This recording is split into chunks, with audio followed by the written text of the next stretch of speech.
Diretamente do Brasil, Brasília, Distrito Federal. Quem vos fala, mestre Dinho, trazendo sempre informações na palma da sua mão, com notícias de utilidade pública, nacional e internacional. O mestre Dinho, eu quero aqui, antes de iniciar esta live, eu quero falar sobre o Pix do juiz Oscar Aníbal Chapan. Pix, Oscar Aníbal Chapan, @gmail.com. Repito, Oscar Aníbal Chapan, @gmail.com. Está na descrição desse vídeo. Vamos lá então, mestre G. Da Venezuela, da Colômbia, no México, no Brasil, no Equador, em 17 países que são narco-estados. Porque todos eles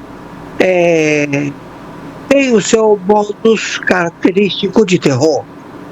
E todos eles se impõem através das suas práticas de terror, tortura. E isto tudo não pode proceder mais. Então, nós já estamos procedendo com o ato de intervenção em todos os quarteirões, em todas as localidades onde impera e está estabelecido o narcotráfico. Então, todos vocês, cidadãos do planeta, estão já neste posicionamento de combate ao terror. Então, a Polícia Militar, a Polícia Federal, a Polícia Civil está em prontificação do abate. Há condição de diálogo ou de ponderamento do dúbio, ou seja, você é um narcoterrorista, você foi pego, você vai querer arruir, você vai querer estabelecer retóricas, e a sua ficha estabelece que você tem dívidas com a lei, então você vai ser abatido. Não há mais o que conversar. Então, você roubou um carro, uma moto, você entrou num logradouro, numa casa, você praticou um delito, imediatamente você vai ser abatido. Não há dúvidas para o acautelamento de você ter penas estabelecidas pela dosimetria do delito. Você é considerado um terrorista. Estamos numa guerra mundial nuclear. E isto tudo já ponderado e estabelecido em 17 países da América Central, da América do Sul e da América do Caribe. E já estamos operacionalizando. O tempo acabou. Não há o que arguir. Não há nenhuma intimidação do parlamento que se oponha a esta prática. Nós estamos ingressando contra terror, contra monstros urbanos que praticam estupro, latrocínio, roubo, tortura, porque são crimes diversos. Então não interessa se você tem 6 anos de idade, se você tem 12 anos de idade, se você tem 60 anos de idade, se você tenha o qualificativo estabelecido, porque todos estão possessos de substâncias alucinógenas, entorpecentes e também do engajamento de bruxarias. Então, nós já estamos com este procedimento. Então, já que sabemos como proceder contra estes terroristas, nós vamos partir para a prática. Isto em todo o território dos 17 países do narcoterror. Não há o que protelar, não há nenhum senador, não há nenhuma lei, não há nenhum representante legal que queira estabelecer a harmonia da dosimetria do conflito através do dolo praticado. Não. Você sabe que agora é morte sumária.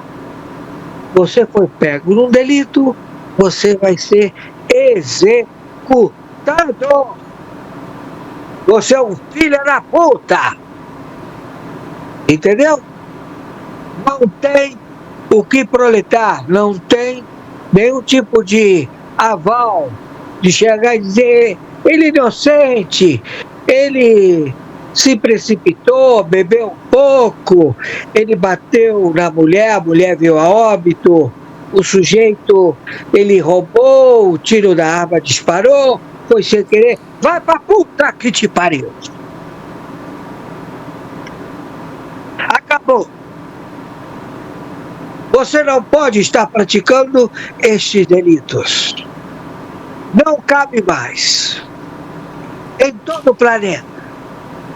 Então você, seu filho de uma puta, Luiz Inácio Lula da Silva, você, os teus ministros, e a puta que te pariu, você já está localizado, porque você vai ser abatido. Você é um monstro, um terrorista, um filho da puta. Não tem subsídio, não tem o que dialogar, não tem o que conversar. Você vai ser morto a partir de hoje, dia 6 de outubro de 2025. E nós estamos estabelecendo o mandato tampão do senhor Bolsonaro. Está assim estabelecido. Até domingo, dia 5, você, Maduro, e a puta que te pariu, de todos os traficantes, de todos os filhos da puta estabelecidos no planeta, queriam fazer negócio de, olha, vamos conversar, vamos dialogar, eu vou me entregar. Não, você vai ser exterminado. Você é um filho da puta. Não tem mais o que conversar. Acabou. A partir de hoje. Então nós temos o modus operandi do senhor Bukele. Ele sabe como erradicar esta prática. E está estabelecida no planeta. Não há nenhum tipo de retórica, não há nenhum tipo de conhecimento legal, não. São filha da puta. Então você, senador da puta que te pariu, você, deputado federal da puta que te pariu, você, partido político da puta que te pariu, você tem que procurar as autoridades e fazer a tua play barganha. Você tem que reconhecer que você é um filho da puta, assassino, gangster, ladrão. Porque a IA, que ela trabalha aí, minuto, segundo, vai colocar o nome do filho da puta, aparece um monte de coisa. Então chegou matando você. Enquanto vocês estão andando no modo analógico, que vocês quiseram combater a internet, vocês disseram, a internet fudeu com a vida da gente, fudeu. A técnica superou o conhecimento de todos vocês, onde vocês estão. Então não tem mais como vocês se safarem. Entendeu? Estou sendo claro? Então, esse é o procedimento. Para Para operar este constatado proceder, nós estamos já colocando na prisão imediata ou extermínio, morte sumária a todo o staff da USAID. Pegamos todos os componentes dos Estados Unidos que estabeleceram este modus operandi no planeta, porque partiu deles, através dos impostos cobrados dos Estados Unidos. Eles operacionalizaram nas eleições os comunistas. Vamos fazer as eleições no continente sul-americano. Então, todos eles foram eleitos e todos eles prevaricaram, cometeram crimes, assassinatos. E agora mudou.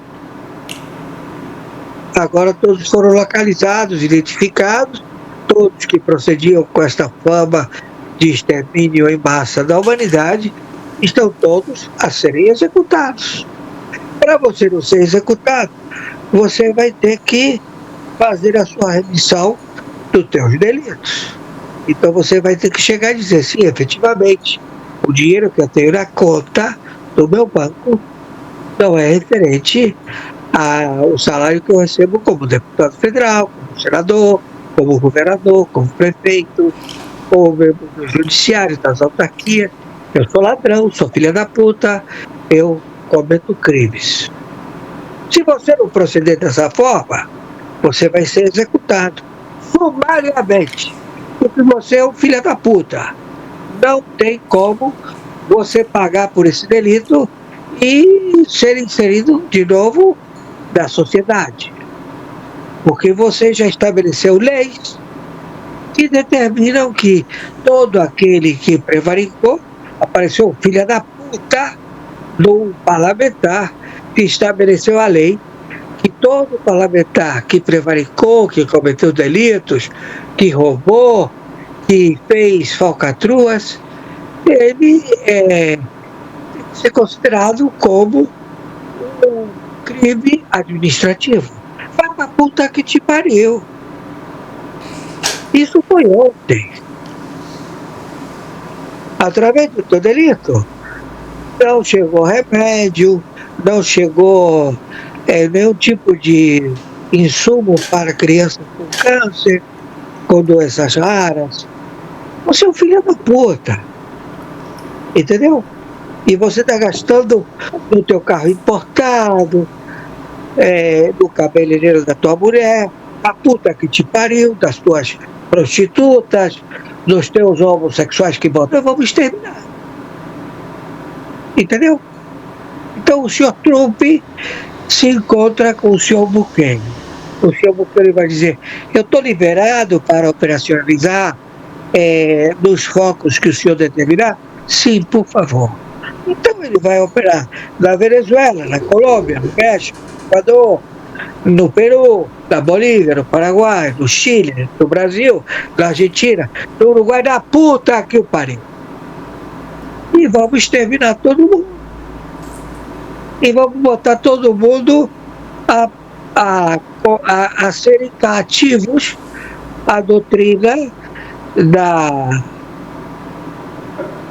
de você ser salvo através do comportamento de pena de sentença perpétua, a ler a tua preferência de orientação espiritual. Você é muçulmano, você vai ser orientado através do Alcorão. Você é judeu através do Talmud. Você vai ser orientado através da Bíblia, e assim sucessivamente, de forma perpétua. Vai proceder a trabalhar, a cuidar da área urbana, você vai limpar as ruas, as estradas, você vai fazer coisas que você nunca fez, que você nunca acreditou que seria capaz, porque você nunca teve uma orientação de comportamento social. Você é um antissocial. Então você vai ser edificado para este comportamento. Se assim você não quiser proceder, você vai ser exterminado. E fim de papo. Estamos entendidos? Isto passa a vigorar a partir de hoje, 0 hora, do dia 6 de outubro de 2025. O mandato tampão do senhor Bolsonaro passa a vigorar a partir de hoje.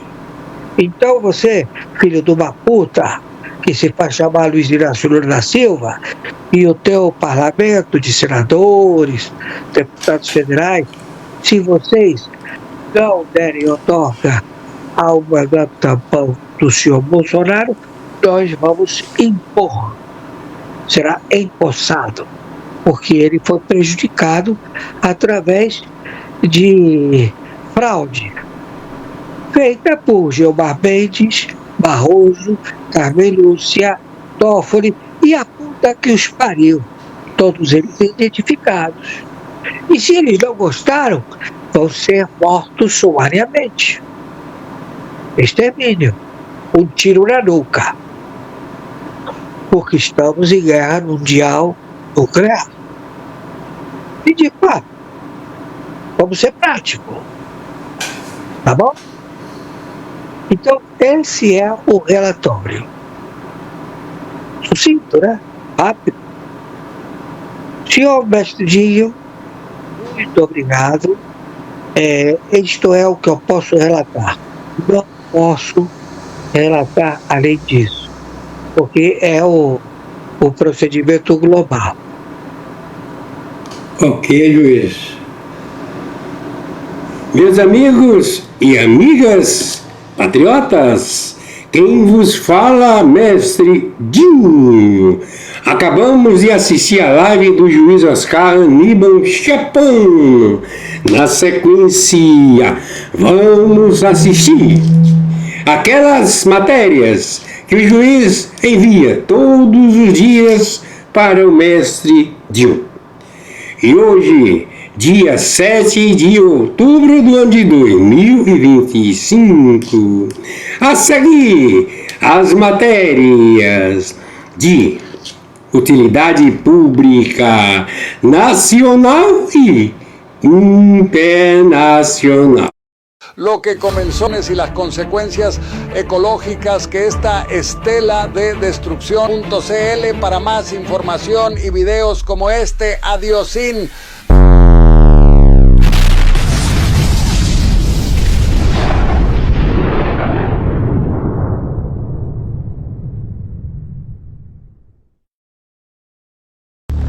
Así comenzábamos nuestras transmisiones con la normalidad de una tarde cualquiera, sin imaginar la magnitud del evento que estaba a punto de desatarse frente a nuestros ojos.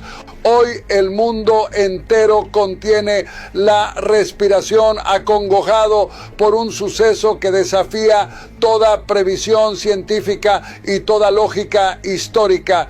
Lo que inició hace apenas unas horas como una noticia curiosa transmitida por turistas y corresponsales locales, la súbita e inexplicable evaporación del agua en las lagunas de los cráteres del Rano Kau y el Rano Raraku, se ha transformado en una catástrofe de proporciones inimaginables. Todo empezó con el vapor, un fenómeno que los geólogos atribuyeron inicialmente a una actividad geotérmica anómala pero menor. Nadie, absolutamente nadie, encendió las alarmas de erupción. Y entonces ocurrió de forma casi simultánea el Rano Kau y el Rano Raraku, los dos guardianes silenciosos de la isla, explotaron. No fue una erupción, fue una detonación. Y atención con estas imágenes, por favor. Parte de nuestro equipo en la isla captó el momento preciso en que uno de los gigantes hizo erupción de una manera aterradoramente espectacular. Pero miren nada más, eso es aterrador, ¿cómo es posible? ceniza, humo y roca pulverizada se elevaron a más de 15 kilómetros de altura, tiñendo el cielo del Pacífico de un apocalíptico color ocre y negro. Las primeras imágenes captadas por valientes locales antes de que se perdieran las comunicaciones muestran a los Moai, los guardianes ancestrales de la isla, como testigos silenciosos de un infierno de fuego y roca. Algunos tristemente ya han sido alcanzados por los flujos piroclásticos que descienden por las laderas, atrapados, una palabra aterradora. Las comunicaciones son intermitentes, la energía eléctrica ha colapsado en Hangaroa, la principal localidad. Llegan testimonios fragmentados de residentes buscando refugio en cuevas costeras, lejos de las laderas, huyendo de los gases tóxicos y la ceniza que ya comienza a asfixiar el aire. Pero la tragedia tiene otra dimensión, la cultural. Rapa Nui es patrimonio de la humanidad, es un museo al aire libre, un testamento de la resiliencia y el misterio de una civilización única. La cantera del Rano Raraku, donde se tallaban los Moai, es precisamente uno de los focos de la erupción. Estamos hablando de la posible aniquilación de cientos de estatuas, de la destrucción irreparable de uno de los mayores tesoros arqueológicos del planeta. Estamos recibiendo imágenes exclusivas de momentos previos y durante la erupción, de cómo la gente celebraba en la isla, bailaban al ritmo del sau sau, hula hula, del Iorana, de los majatus y los mojitos, y de repente, ¡pum!, un saludo desde las profundidades de la tierra. Es increíble cómo la naturaleza se expresa en los momentos más inesperados. No somos nada, señores, no somos nada. Tomas de drones nos muestran la real magnitud de lo ocurrido en la isla. Es difícil cuantificar lo que se ha perdido el día de hoy. Vean esas grietas, la lava devorándolo todo. Uf, es terrible. Hemos perdido ya total comunicación con la isla. Estas son las últimas imágenes que hemos recibido. Aquí en nuestro centro de noticias seguiremos monitoreando cada cable, cada imagen satelital, cada intento de comunicación. Volveremos con más información en cuanto esté disponible. Alerta de spoiler, mañana nos espera una nueva sorpresilla generada con IA. Para más contenido como este es simple, búscanos como superalo.cl y ya está. Eso es todo, amigos. Adiósín.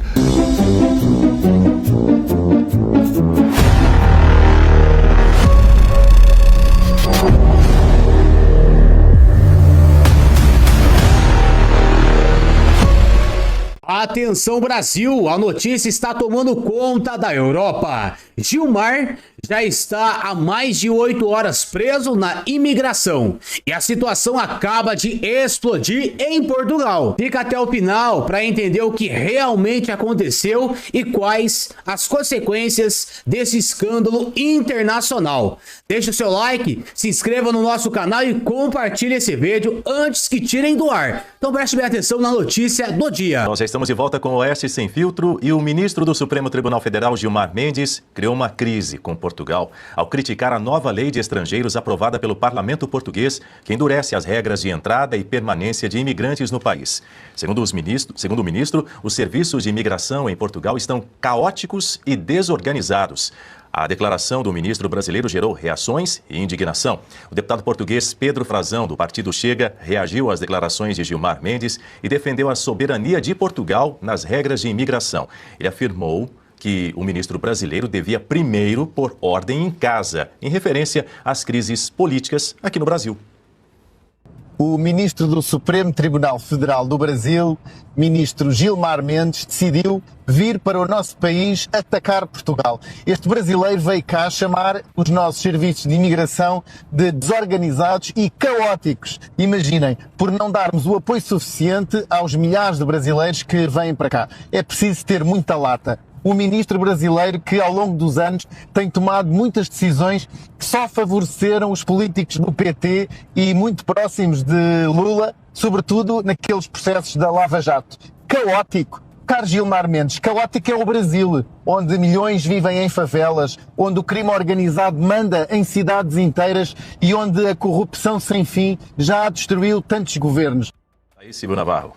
É preciso ter muito atrevimento, né? Mais ou menos o que o deputado quis dizer, que coisa mais inconveniente. É impressionante como a soberba, como a arrogância do Gilmar Mendes, que é o decano da Suprema Corte Brasileira, extravasa fronteiras e chega a Portugal. O Gilmar Mendes, nós sabemos, se ele pudesse, ele já teria transferido a Corte, o Supremo Tribunal Federal, para Lisboa, mas como ele não pode, ele vai com alguma frequência para Portugal, onde mantém negócios financeiros. E aí ele começa a criticar o país vizinho e recebe uma resposta dessa, que é muito ruim para a diplomacia brasileira, é algo muito mal recebido, porque você está falando de outro país. Então, Daniel, eu acho que esses são os pontos. É o fator inconveniente do ministro Gilmar Mendes. Não bastasse o que ele já faz aqui no Brasil. Aliás, tem outra imagem que circulou também no final de semana dele num restaurante em Portugal, e ele é abordado dentro do restaurante e as pessoas falam o que pensam sobre ele. Nós nunca defendemos aqui nenhum tipo de ataque verbal, físico, qualquer tipo de agressão a nenhuma autoridade, nem ao ministro Gilmar Mendes, nem a ninguém, nenhuma autoridade, aliás, nem a ninguém, não importa se tem ou não tem prerrogativa de foro, mas é evidente que isso é resultado daquilo que ele pratica. Portanto, é alguém que já não tem mais vida pública, que já não pode mais andar numa calçada, que já não pode mais ir a um aeroporto, ir a um restaurante, e já não pode mais ir não só no Brasil. Agora, lá no exterior, ele também é mal visto. Muito ruim para o Brasil tudo isso. Diga Augusto. Não, eu queria dizer que ele também esqueceu que ele tocou num problema muito delicado, porque atinge milhares de brasileiros que vivem em Portugal. Sim. O Portugal não vê com muito bons olhos aí a multidão de brasileiros que trabalham lá, porque acham que isso prejudica o acesso ao mercado de trabalho de portugueses. Essa é uma discussão mundial, né? Todos os países estão tratando disso. Então, além de tudo, é um trapalhão. Ele fala, preciso organizar, aí vai alguém no Congresso, tá bom, então vamos criar dificuldades para os brasileiros. Claro. Ele vai lá toda hora, como bem lembrou o Chico, cuidar dos negócios dele e treinar o sotaque, né? O sotaque é maravilhoso, ele tá conseguindo chegar lá, ele já não usa o gerúndio, né? Então já é alguma coisa para o Gilmar. Então, ele em Portugal, ele é devolvido à realidade, porque vai fazer o quê com o deputado? Ele está aqui no Brasil, ele já pediria ao Moraes que o enquadrasse naquele inquérito do fim do mundo. Procuram-se 100 pessoas. Pode reagir porque não tem argumentos nem coragem. Gilmar Mendes não tem coragem física, a gente percebe no olhar, ele não é de briga não. Ele não sabe reagir fisicamente, ele vai se afastando. Não pode dizer nada a quem traduz o pensamento da maioria dos brasileiros sobre o desempenho do Supremo Tribunal Federal. Pois é, a gente recuperou esse vídeo que circulou nas redes sociais, de fato, no final de semana, mas é por conta desse episódio, dessa participação, dessa entrevista de Gilmar Mendes à CNN Internacional. Vamos mostrar aqui um trecho onde o Gilmar Mendes é interpelado por duas mulheres em um restaurante lá em Portugal. O senhor é de uma injustiça imensurável. Inclusive que o senhor deve estar querendo se disfarçar aqui, né? Andando como um comum dos mortais. E coisa que não é. O senhor não tem vergonha do que o senhor faz pelo país. Mas a gente viu o senhor de longe. De longe. Que vergonha. A sua cara ninguém consegue. A gente pede pra Deus levar o senhor pro inferno. Isso é o fim do mundo. Zé Piotr, lembrando que essa lei foi aprovada pelo parlamento português, e aí aí fica aquela pergunta, não basta tutelar o parlamento brasileiro, quer dar pitaco também no parlamento lá de Portugal, é isso? Aqui no Brasil ele está mandando, né? Porque ele está decidindo até que lei o Congresso pode votar. Já sugeriu uma completamente inócua em relação a proteger o Brasil de sanções internacionais. Enfim, ele está preocupado com a Magnitsky também, com o visto perdido para os Estados Unidos. Agora, tem uma coisa, né? A Ana mencionou há pouco sobre se o governo brasileiro citou a questão das sanções na conversa do Lula com o Donald Trump, abriu uma janela agora para os americanos questionarem um monte de coisa.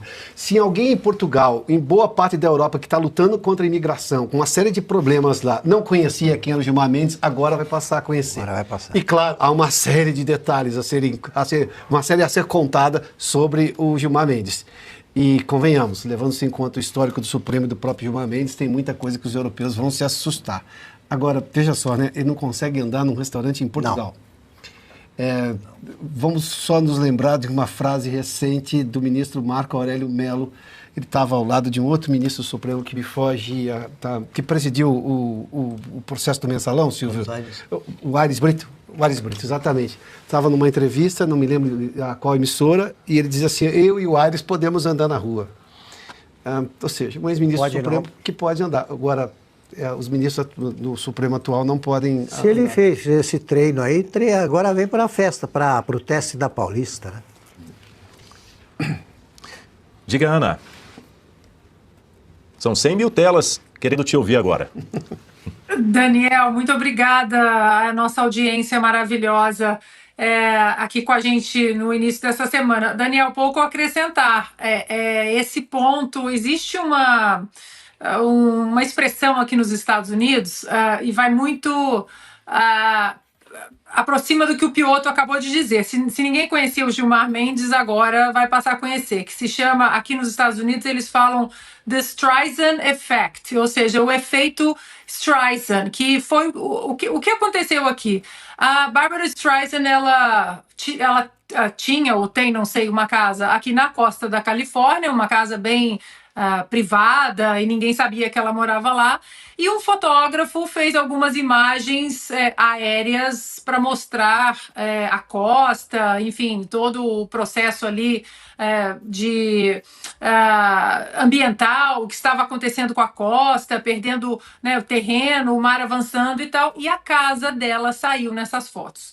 Pois ela entrou com um processo contra o fotógrafo, foi uma confusão danada, e as fotos que tinham coisa de 600 visualizações passaram a ter milhões de visualizações, o endereço dela ficou conhecido, ou seja, aí deram o nome disso de o efeito Streisand. Tá tudo quietinho ali, de repente você vai lá, a pessoa vai lá, então eu acho que agora nós podemos chamar de efeito Gilmar Mendes no Brasil. Pois é, agora são 6h49. Vamos falar de outro ministro do Supremo Tribunal Federal, Luiz Roberto Barroso, que está planejando participar de um retiro espiritual na última semana de outubro. A viagem acontece depois dele deixar a presidência do Supremo e será organizada pelo grupo indiano Brahma Kumaris, ou Kumaris, conhecido pelo ensino de meditação e yoga. O evento, segundo o grupo, será realizado fora do Brasil e da Índia. A organização, fundada na década de 1930, tem liderança feminina e atua em mais de 100 países com status consultivo junto à Organização das Nações Unidas. Mas a Brahma Kumaris também é envolvida em polêmicas, em relatos em redes sociais e matérias de imprensa que apontam casos de manipulação psicológica, uso de drogas e abusos dentro do grupo.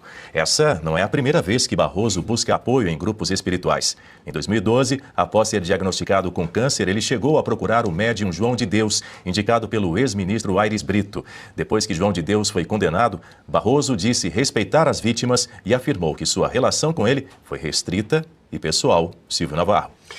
O ministro Luiz Roberto Barroso definitivamente ele gosta de coluna social. Esse que é o ponto. Agora ele vai meditar, cada um faz as suas escolhas. Não vou me envolver na escolha pessoal dele. Ele procura o grupo que ele quiser. Aparentemente... Deixa eu conversar com o senador Flávio Bolsonaro. Flávio é meu convidado a partir de agora.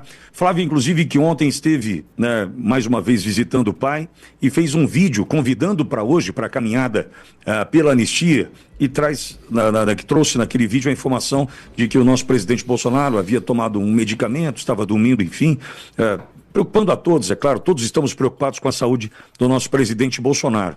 Flávio, é muito bom conversar com você, tenho um enorme carinho por ti, você sabe disso. Ontem estivemos em frente ao Solar de Brasília ali com o Magno, com o Hélio, em oração pelo teu pai, mas quero ouvir de você, como é que ele está, Flávio? Bom dia, seja bem-vindo. Bom dia, Pitoli. O carinho e o respeito por você também, pelo seu trabalho, toda a sua equipe aí é gigante. A intenção, quando eu trago essas informações, é óbvio que não é fazer com que as pessoas fiquem preocupadas, mas apenas trazer ali em tempo real a verdadeira situação dele, né? Quando eu cheguei ontem, lá na casa dele, estava dormindo, aí um familiar falou, olha, ele acabou de tomar um remédio, que ele estava com muito soluço, é um remédio que ele não gosta de tomar, mas ele precisa tomar, e uma das consequências é que ele fica muito sonolento, né? Então estava lá num sono profundo, eu preferi deixá-lo descansando, e aí fui lá para fora fazer essa live para convidar todo mundo para estar hoje, a quem mora aqui em Brasília, ou quem mora aqui no entorno de Brasília, hoje às 14 horas, lá em frente à Catedral, para mais um passo importantíssimo nessa verdadeira guerra que a gente está travando aqui no Congresso Nacional pela aprovação do projeto de lei da anistia. Flávio, e o que sobra para a gente? A gente está vendo essa fala sobre dosimetria, sobre anistia. O que de fato pode sobrar para a gente? Qual é o principal objetivo, não só da caminhada, mas dessa movimentação para que o parlamento olhe para as ruas também? Olha, é fundamental que hoje muitas pessoas estejam nas ruas ao nosso lado, porque é mais uma demonstração de força e de vontade do nosso lado para que o Congresso entenda que tem sim uma parcela grande da população que entende que essa é uma pauta prioritária, é para se fazer justiça, e a gente não vai aceitar um projeto de lei que trate de dosimetria, de redução. O que é dosimetria, né? Para quem não entende esse instrumento jurídico, é que o Código Penal e a legislação penal em si, ela estabelece lá um mínimo e um máximo de pena para cada tipo de crime. Então, coloca lá homicídio, né, de 4 a 20 anos, por exemplo, alguma coisa assim. Eles querem mexer na dosimetria desses crimes que as pessoas do 8 de janeiro, ou de situações conexas ao 8 de janeiro, foram condenadas, e no nosso ponto de vista, no ponto de vista eu acho que a grande maioria, na verdade todos os juristas, Pitoli, sabem que as pessoas foram condenadas pelos crimes errados. A diferença é que tem aqueles que se posicionam publicamente, têm coragem de vir falar que o que aconteceu ali não foi um julgamento, e aqueles, né, que sabem que o que eu vou falar aqui é verdade, mas não podem se posicionar publicamente, né, seja porque tem algum medo de represália, seja porque estamos falando aí de Bolsonaro ou de pessoas do espectro político à direita. Portanto, eles querem mais é que as pessoas se explodam e sejam condenadas à pena máxima para facilitar o projeto de poder da esquerda. Então, o que a gente está discutindo aqui é o seguinte: não vamos admitir que uma pessoa que está respondendo que cometeu, por exemplo, um furto de celular, Pitoli, seja condenada por estupro, que é uma analogia que eu faço do que está acontecendo. Ninguém aqui que estava aqui no 8 de janeiro fez um atentado contra o Estado Democrático de Direito ou queria destituir um governo legitimamente eleito. Isso é uma grande mentira. O que houve aqui foi a depredação de patrimônio público. Então não tem sentido você negociar, passar a pena da Débora do Batom de 14 para 8 anos, quando na verdade a pena máxima que ela poderia responder em tese, que eu acho que também não, ela nem depredação ao patrimônio público ela cometeu ao pichar na estátua aqui em Brasília de Batom, perdeu Mané, ela não cometeu nem isso. E a pena para esse tipo de crime é a punição é de detenção de 6 meses a no máximo 3 anos. Então a gente está falando de pessoas que já estão há mais de 2 anos presas, muitas delas ainda presas, e que sequer se fossem julgadas na justiça comum, já que jamais poderiam ter sido julgadas no Supremo Tribunal Federal, porque não tem foro por prerrogativa para isso, é o que diz a lei, elas já teriam cumprido uma parcela dessa pena máxima de 3 anos, que já as habilitariam a estar nas ruas levando suas vidas normalmente.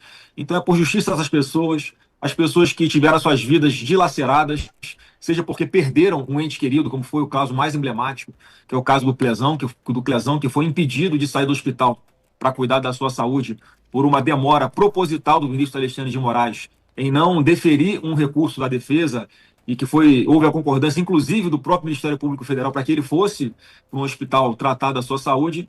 A demora em o Alexandre de Moraes tomar a decisão, no meu ponto de vista proposital, acabou resultando na morte do Clezão, ou aquelas famílias também que foram dilaceradas porque tiveram, né, um ente seu que teve que sair do país, porque sabia já que esse processo aqui não respeitou a ampla defesa, não respeitou o devido processo legal, não respeitou a série de prerrogativas dos seus advogados, assim, atropelou tudo. Eles foram julgados por alguém que em tese era vítima, e toda essa arquitetura que foi planejada por Alexandre de Moraes, com o suporte de alguns outros ministros do Supremo, ela foi premeditada desde lá de trás. Hoje em dia eu tenho muito essa clareza que tudo foi feito ali comendo pelas beiradas, né, minuciosamente, para chegar até o ponto que chegamos hoje, de ter um ex-presidente da República, uma pessoa inocente, uma pessoa que não cometeu crime nenhum, que foi julgada por seus inimigos numa turma aqui no Supremo Tribunal Federal, estivesse hoje preso, censurado, sem redes sociais, sem poder falar. O maior líder da direita não pode falar sequer às milhões de pessoas que gostam dele, que apoiam ele, que votaram nele e que querem ele de volta à presidência da República. Então a gente não vai aceitar esse projeto de dosimetria da pena, e é que a gente está pleiteando aqui, e a importância desse ato de hoje, Pitoli, de muitas pessoas nas ruas, porque vai ser uma fotografia importante para que esse primeiro passo seja dado. O presidente da Câmara, Hugo Mota, paute esse projeto de lei, que tem aí a relatoria do deputado Paulinho da Força, que fez um relatório em conjunto com o ministro Alexandre de Moraes, como se o ministro do Supremo tivesse o poder ou a legalidade para interferir dessa forma tão direta e tão aceita por grande parte da imprensa em uma proposta que está tramitando aqui no Congresso Nacional. Isso aí é inadmissível, é o retrato de como as coisas estão funcionando hoje no Brasil. Chegou ao ponto de a imprensa retratou isso, não sei o que estou falando, a imprensa, Pitoli mesmo relatou, que quando se estava discutindo um texto aqui na Câmara dos Deputados, uma reunião com o presidente da Câmara, Hugo Mota, o próprio Alexandre de Moraes teria passado a mão no telefone e ligado para ele, querendo tirar satisfação de que texto era esse que eles estavam discutindo. Quer dizer, olha o nível de petulância que chega e de controle que um poder está exercendo sobre o outro. Então a nossa expectativa é que isso seja pautado e, obviamente, independente do que traga o relatório, nós vamos apresentar as nossas emendas para que cheguemos aí mais próximo possível, e o nosso ideal é sim essa anistia total. Flávio, embora você esteja no Senado e a gente está tratando da Câmara, 311 votos foram conquistados ali para a aprovação do requerimento de urgência. A gente tem esses votos hoje para aprovação do que é do nosso interesse, do ponto de vista de dizer não para a dosimetria e buscar de fato a anistia? Sim, Pitoli, porque são várias etapas. A gente tem que ir cumprindo uma de cada vez. Não adianta a gente ficar preocupado, né, com o que o Supremo vai decidir lá na frente, se sequer chegarmos a termos uma lei promulgada que trate dessa anistia. Então, esses 311 votos que você fala são com relação ao regime de urgência desse projeto. O que é isso? É para que o projeto não precise passar por todo aquele trâmite, né, de todas as comissões que ele passaria normalmente, assina esse requerimento para que ele vá direto para o plenário, é o que está acontecendo. Então ele está pronto para ir direto para o plenário, aguardando apenas que o relator apresente o seu parecer. Então são 311 votos de 513 deputados. E esse tipo de projeto, Pitoli, a gente precisa de maioria simples para aprovar. O que é isso? Dentro de todos os deputados que vão participar dessa votação, nós temos que ter a maioria. Então, num cenário em que 513 deputados estivessem presentes votando, nós teríamos que ter 247 votos para aprová-lo. Veja só a diferença. De 311 que nós já tivemos para urgência, nós precisaríamos de 247. E mais, como é maioria simples, na verdade o que nós precisamos é ter a maioria daqueles que estão votando. Então, o que eu estou falando é o seguinte, se a gente... 247 tem 257 votos, tá? 57, isso. 257. Então, se nós tivermos, por exemplo, 500 deputados votando, e não 513, a gente tem que ter 251 votos, quer dizer, não são mais 257, e assim sucessivamente. Então, como via de regra, não são todos os parlamentares que votam, a gente acredita que a gente tem sim essa maioria simples na Câmara. E um outro detalhe importante, né? É uma votação, Pitoli, em que cada lado, os lados têm que ter a maioria dos votos. Então, se vários parlamentares, deputados, por exemplo, que têm algum compromisso com o atual governo, mas concordam com a pauta da anistia, caso eles queiram nos ajudar, basta que eles não compareçam à votação. Isso, na prática, é voto a favor do projeto de lei da anistia. Então, veja como o cenário, no tocante a número de votos que nós precisamos nesse primeiro passo na Câmara, nós temos grandes chances, reais chances, de conseguir, sim, ultrapassar esse primeiro passo que é na Câmara. Então, eu tenho a convicção que nós, ainda que os 513 deputados votassem, nós temos mais do que os 257 votos para aprovar um projeto de lei de anistia. E outro fator que também acho que é determinante nessa votação, eu estou fazendo uma análise política com você e com todo mundo que está nos acompanhando, é que isso, o que eu vou falar aqui não é uma ameaça, tá? Mas assim, é um mundo real. Muitos parlamentares que votarem contra esse projeto, por exemplo, eles vão estar sendo observados por aqueles eleitores que têm simpatia pelo presidente Bolsonaro, que sabem que ele está passando por uma situação injusta que ele não deveria estar passando. Então vão marcar, sim, vão ficar registrados os deputados que votaram contra essas nossas emendas que nós vamos apresentar no momento oportuno, como se estivessem votando contra o presidente Bolsonaro. Portanto, o eleitor que tem simpatia pelo Bolsonaro não vai mais considerar votar nesses parlamentares. Eu tenho certeza que muitos desses parlamentares, em especial daqueles que não são muito aí vinculados às questões ideológicas, que se são de esquerda ou se são de direita, independente disso, eles também têm eleitores que têm essa percepção de que o Bolsonaro tem que ser solto imediatamente, né, porque, segundo a lei, isso já deveria ter sido acontecido, e isso vai pesar na hora de votar, Pitoli. Porque você imagina, vai ficar registrado, é uma votação aberta, e aí vão saber quem são os deputados que votaram contra ou a favor o presidente Bolsonaro e todos esses perseguidos do 8 de janeiro. Então o cenário na Câmara, sim, está muito favorável a nós, portanto, faço aqui mais um apelo para que as pessoas que moram em Brasília ou que moram aqui no entorno de Brasília venham aqui para essa nossa caminhada pela anistia a partir das 4 da tarde em frente à Catedral. E eu garanto a você deputado da oposição que está me assistindo, esse é um recado para você. Eu sei qual será o seu posicionamento. E se forem colocar a dosimetria e você votar favorável à dosimetria, lamento. Você será exposto. E não importa a boa relação que nós tivemos. O Brasil também não criminaliza petições para reclamar algo ao governo. Reclamações internacionais a condutas de agentes que violam direitos humanos e abusam de autoridade não é crime. Nem no Brasil, nem nos tratados internacionais do qual o Brasil é signatário e certamente não nos Estados Unidos, onde a primeira emenda nos protege. Certamente não. E se você acha, Paulo Gonet, Alexandre de Moraes, vocês não entenderam, nós estamos cagando para denúncias. A única possibilidade de nós retornarmos ao Brasil é depois que houver anistia. As suas ações só comprovam que a ideia estúpida que alguns parlamentares da oposição, que serão expostos, têm de que é hora de mais um acordo caracu de redução de pena, estes acordos não servem para nada. Ora, vocês acreditam que ainda há gente estúpida? Vocês no chat digam o que vocês acham disso. Ainda há gente estúpida dentro da oposição que acha que é possível fazer um acordo para uma anistia bunda mole agora, que daqui a um ano, se acontecer, eles vão dar uma anistia completa, que é possível reduzir o tempo para tirar o presidente Bolsonaro da prisão. Ora, deixa eu dizer a vocês, me solidarizo demais com o presidente Bolsonaro. Me solidarizo demais com os presos dos 8 de janeiro. Mas ninguém é maior do que o Brasil. O presidente Bolsonaro está sofrendo um absurdo. Mas ele é um homem, é um militar. E assim como o Lula, até o Lula aguentou a prisão, o presidente Bolsonaro vai aguentar a prisão. Onde quer que seja.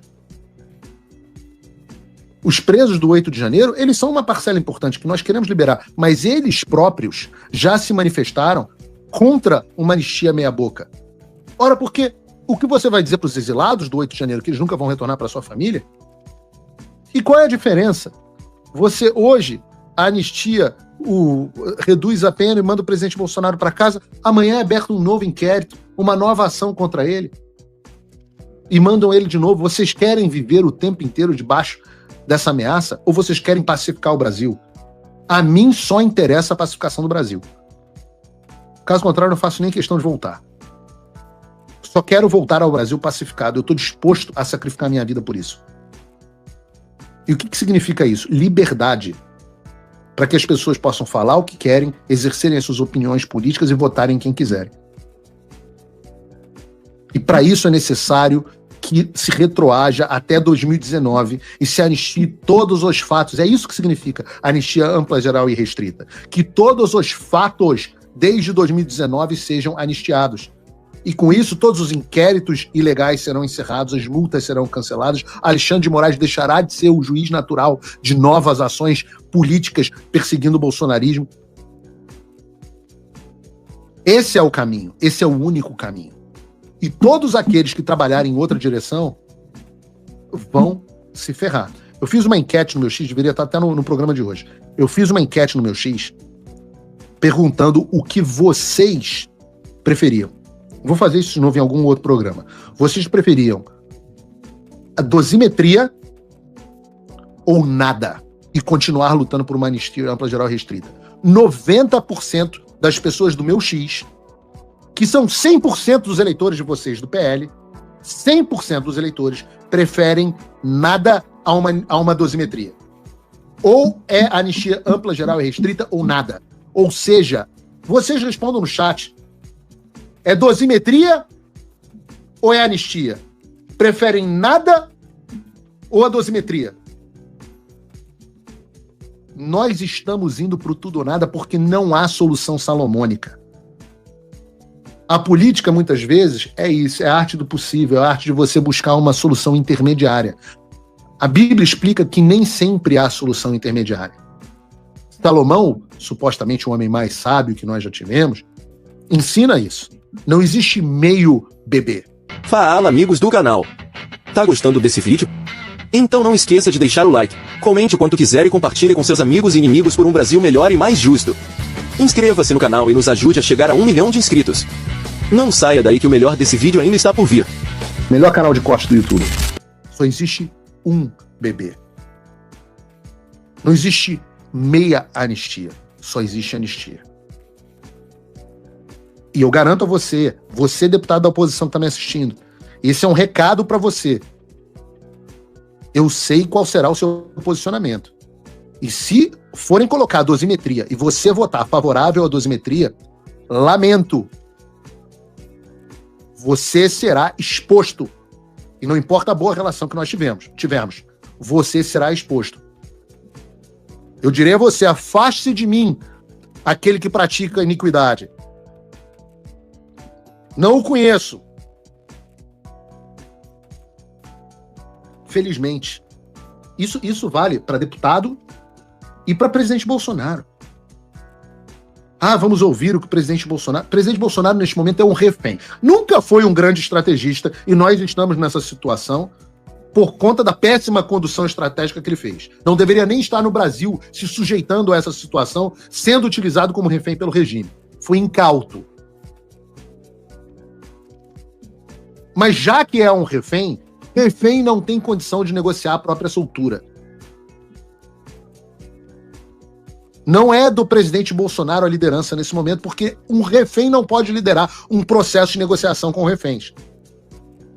Aliás, curiosamente, foi meu professor em Harvard, o Chris Voss, que tem um livro chamado Never Split the Difference. Né? Nunca dividam a diferença para uma negociação. Esse não é o jeito de se negociar. Então eu digo a vocês, never split the difference. Anistia ou nada. Como Dom Pedro disse, é independência ou morte. Não tem meia independência. Não tem meia anistia. E o que deixamos claro no programa de hoje, e vamos continuar deixando claro, é que o que depender aqui do fronte nessa guerra dos Estados Unidos, nós não vamos abandonar o povo brasileiro. Se você, líder político brasileiro, quiser abandonar o seu povo, você arca com a responsabilidade. A minha lealdade, e eu sei que a lealdade do Eduardo também. Eu sei que nós falamos aqui de forma uníssona nesse tema.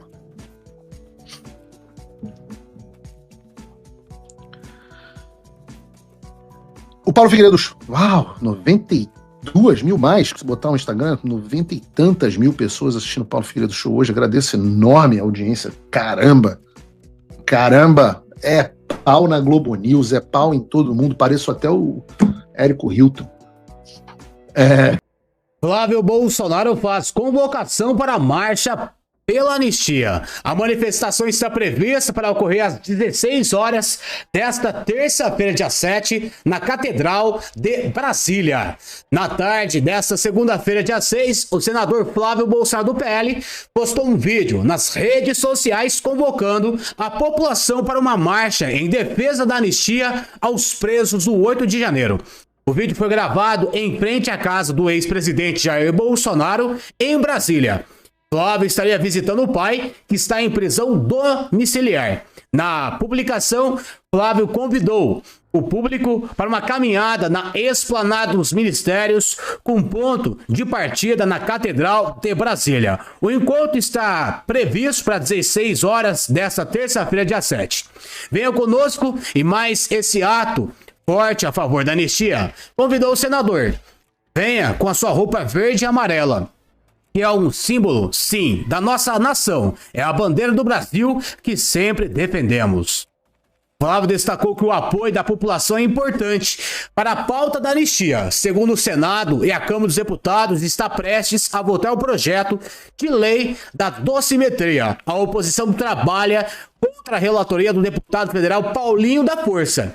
Precisamos muito de vocês nas ruas aqui com a gente, declarou o senador na live aberta na tarde de hoje. Faço mais um apelo, um convite, venha com a gente. A gente tem de pautar isso quanto antes, para fazer justiça não só com meu pai, mas com as pessoas que estão aqui no Brasil, respondendo por crimes que não cometeram. As famílias foram desestruturadas. Na live, o senador citou ainda que estava em frente à casa do pai para atualizar sobre as estratégias em relação à anistia.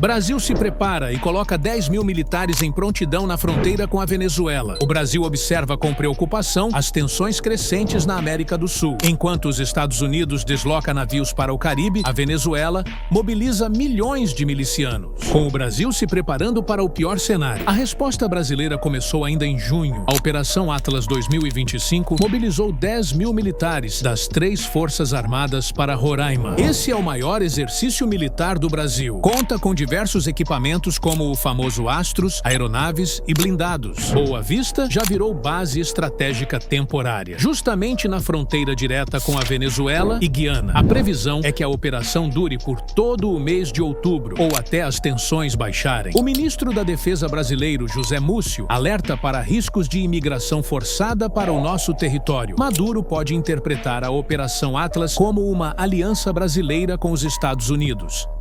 Your Majesty, to make your declaration.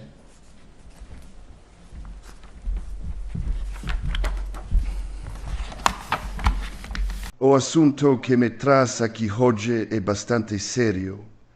É daqueles assuntos que nos fazem refletir sobre o futuro do mundo, onde acende-se uma luz de alerta sobre o Brasil, sobre os atos de tirania impostos e ex-presidente do Brasil.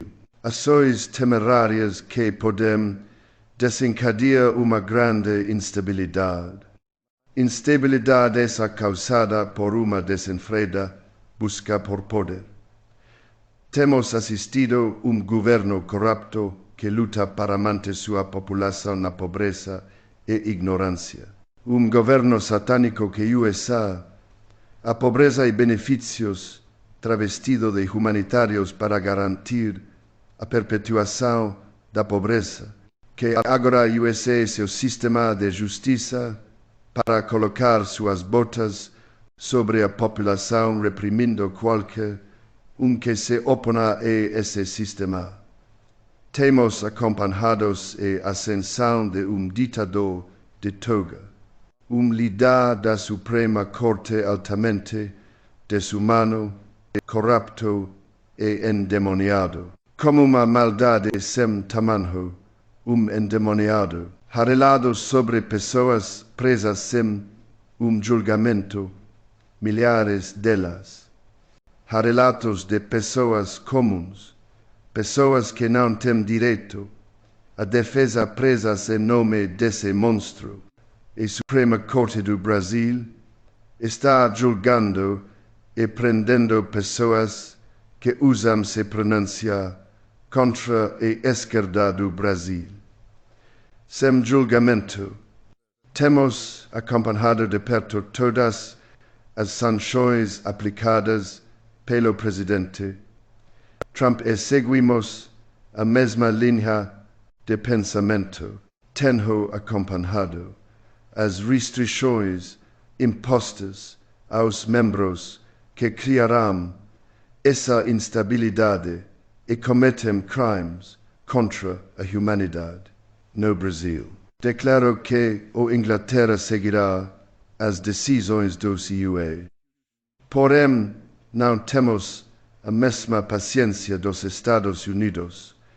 Esse é ultimato ao governo do Brasil. Soltem o presidente Bolsonaro, soltem os patriotas presos injustamente e qualquer preso politicamente no Brasil por falarem a verdade sobre o que acontece nesse país maravilhoso. Agora assinarei todas as sanções que a Inglaterra colocará agora sobre o Brasil e sobre os desgraçados, imundos e endemoniados do Supremo.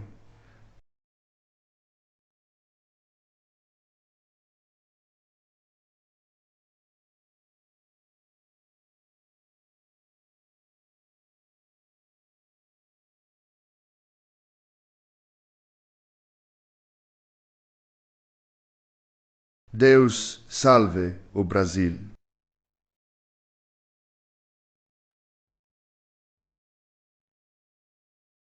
Segura essa. Os Estados Unidos resolveram brincar de caça-fantasmas e adivinha quem voltou do além? A Lava Jato. Lula já tá suando mais que churrasqueiro em festa de sindicato. O Departamento de Justiça tirou do armário não só esqueleto, mas mala de dinheiro e nome pesado. Odebrecht, PT, todo mundo chamado no palco e a plateia é global. Edward Martin, o procurador, achou o acordo de leniência mais suspeito que fiado em boteco.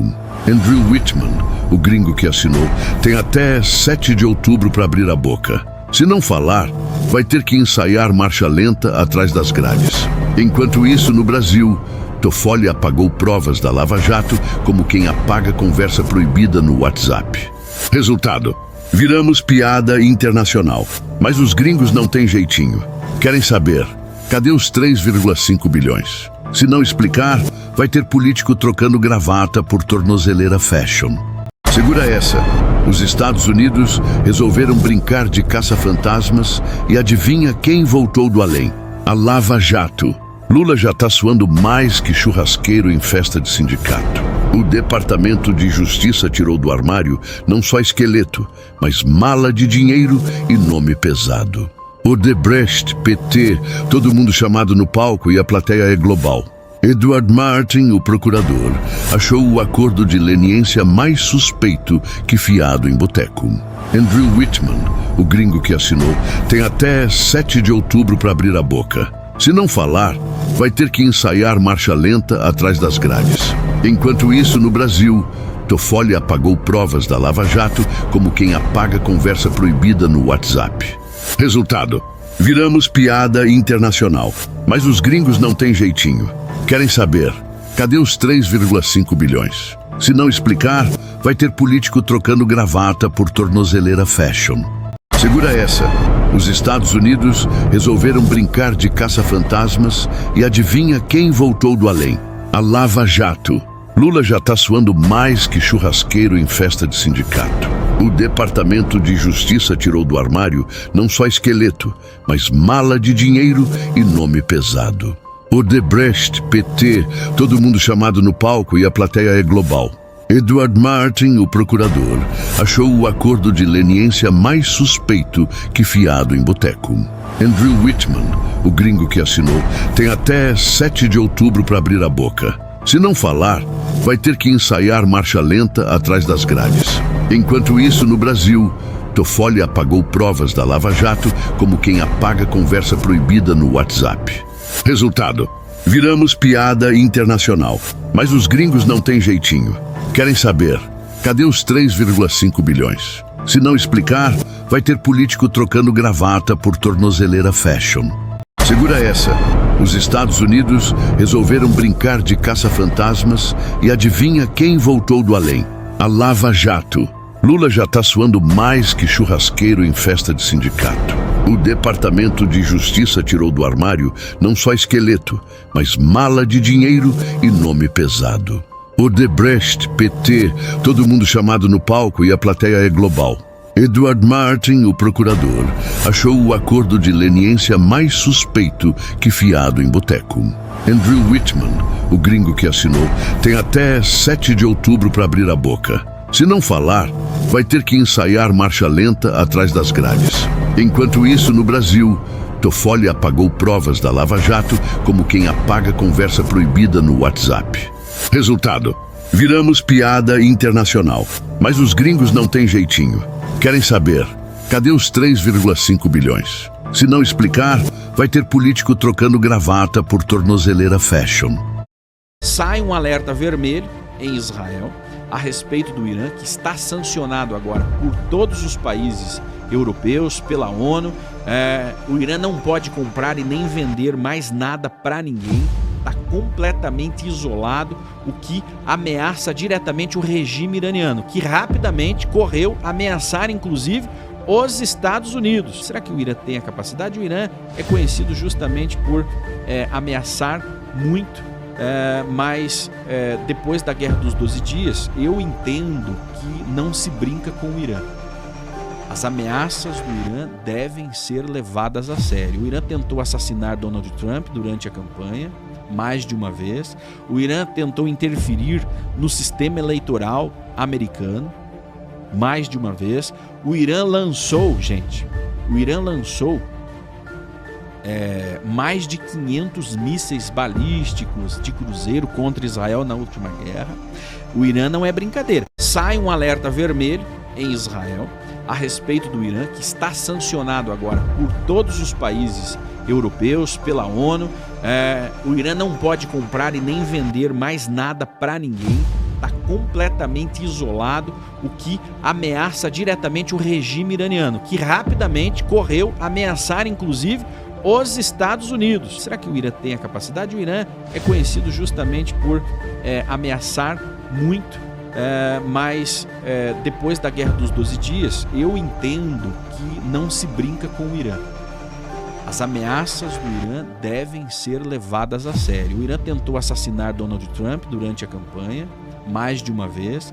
O Irã tentou interferir no sistema eleitoral americano, mais de uma vez. O Irã lançou, mais de 500 mísseis balísticos de cruzeiro contra Israel na última guerra. O Irã não é brincadeira.